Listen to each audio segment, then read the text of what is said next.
C'est un formidable moment parce que Metz reprend enfin la marche en avant pour le développement d'enseignement supérieur à Metz et même pour le rattrapage.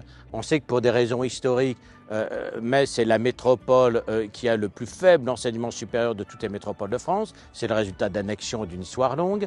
Avec Jean-Marie Roche, Metz a tout fait pour le développement d'universités publiques, mais aussi des grandes écoles. Ça faisait 10 ans qu'on était en stagnation, même en recul quand on pense qu'une école de commerce est partie, lycéenne. Et là, on reprend la marche en avant avec la première création d'une école d'ingénieurs à Metz depuis 32 ans.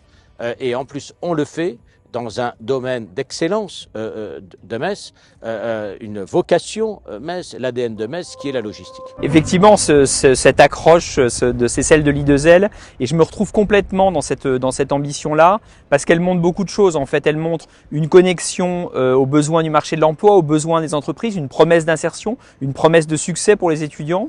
Elle est aussi porteuse d'innovation, d'idées nouvelles, de recherche. Et puis enfin, elle est porteuse d'une ambition pour le futur, c'est-à-dire d'une école, l'I2L, qui s'inscrit dans ce territoire, non seulement pour répondre à un besoin immédiat des entreprises, mais aussi pour répondre à un besoin durable et pour se développer dans les 10, 15, 20, 30, 40 années à venir. En fait, c'est une promesse d'une école utile aujourd'hui et qui va durer pour longtemps. La logistique a besoin d'employés. On a la position géographique, on a les infrastructures, avec la croisée des autoroutes, la Moselle canalisée avec un des premiers ports fluviaux de France, un nœud ferroviaire avec la première gare de triage de France, mais faut-il encore les hommes et les femmes? Bon, et on en manque à la fois sur les formations courtes, même de conducteurs ou de caristes, mais aussi et surtout sur les techniciens et les ingénieurs.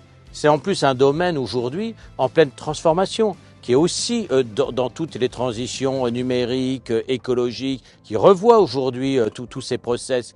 Et donc nous avons besoin de gens hautement qualifiés, d'innovation et d'ingénieurs. Et ça manque même en France. Je veux dire, il n'y a pas d'équivalent à ce que sera l'I2L. Donc c'est la création de nouvelles écoles d'ingénieurs à Metz et dans un secteur en pleine évolution et qui est la vocation même de Metz en Europe.